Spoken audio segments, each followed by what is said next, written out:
bring in Joe Trippi, former campaign manager for Howard Dean and a Fox News contributor. Josh Holmes is former chief of staff to Senator Mitch McConnell. Thanks, both of you guys, for being here.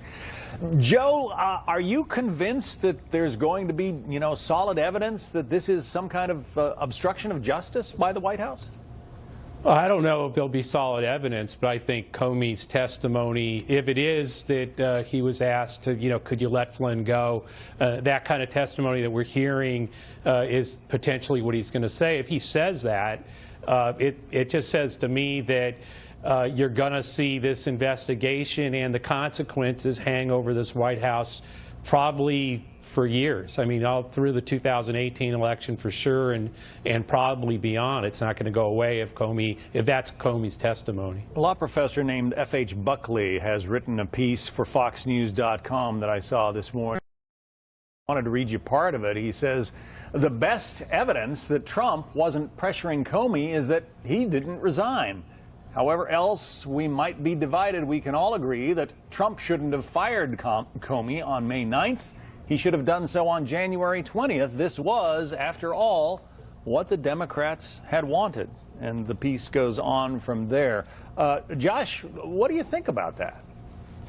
Well, look, all that's rearview mirror, right? He didn't fire him when he first got in office, and he fired him when he did. The question is, what is the significance of the Comey testimony next week? And, my take is not much. We already know exactly what it is that the former FBI director is going to say. He leaked it out, or his allies leaked it out in the front pages of every newspaper in the English-speaking world, basically every day since he's no longer been at the FBI. And so the question that I ask is, how consequential is this open testimony going to be?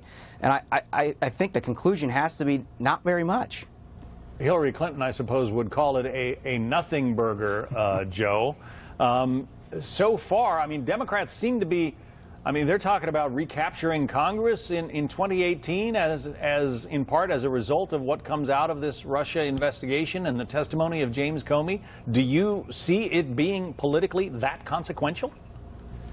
I think there's absolutely been political consequences to this. It's knocked the president's agenda off the front pages. He's talking more about Russia, tweeting more about it, and it's having an impact on his favorability ratings. I mean, they are so low that, yes, if there was an election today, it would be a very good time to be running as a Democrat. That's not just the case with this president. It's the case with any president with these low ratings, and there's no way to get around that the Russia investigation is eroding his favorability ratings. They're historically low. Well, in the meantime, he is the president, and he beat Hillary Clinton.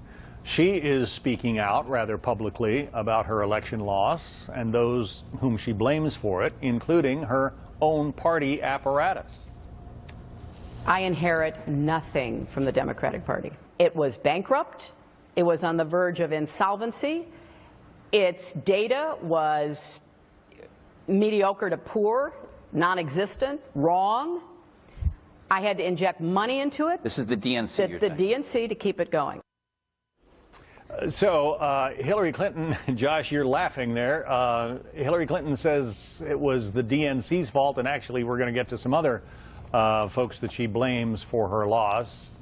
What's your take, Josh?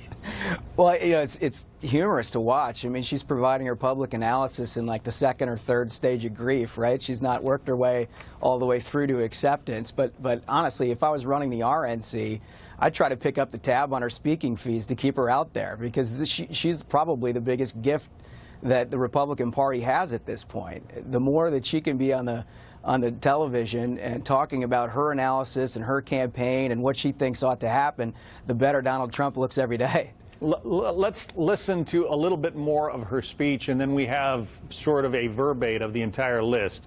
Listen to this. My email account was turned into, the biggest scandal since Lord knows when. This was the biggest nothing burger ever.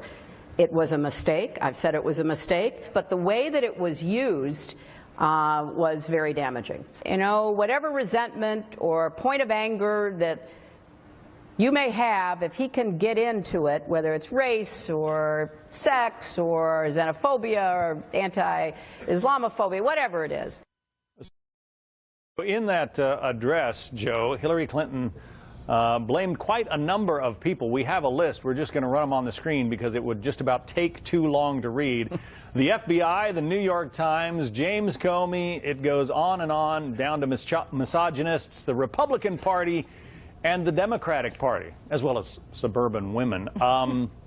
Joe, as a loyal Democrat, what do you think of Hillary's blaming these organizations and people?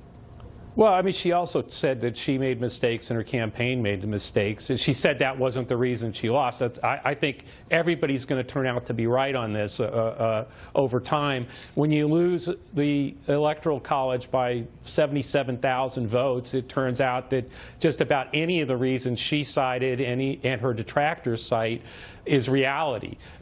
She lost Michigan by something like 10,500 votes. I mean, that could be Russian trolls. It could be that she didn't go there enough. So I just think, look, she's got a right to express why she thinks she's lost. She's doing that. This is what she believes.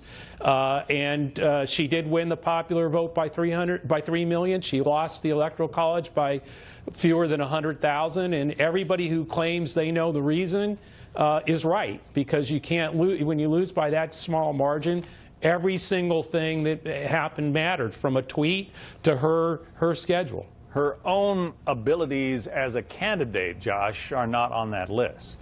No, I mean, it's really striking. As I said, you know, it's still the second or third stage of grief. It's everybody else's fault. She's sort of rationalizing why it is that she finds herself in this situation. But yeah, I mean, this is literally the reason why losing candidates go dark for a couple of years, because it's an extremely emotional process. It's one that you never want to see a candidate trying to figure out in public. But yet, you know, I guess the speaking fees are luring or something, because she's putting herself out in a situation that I think is really doing herself a disservice. Josh Holmes and Joe Trippi will continue to watch for future remarks from Mrs. Clinton. Gentlemen, thank you. Good to be with you. Thank you.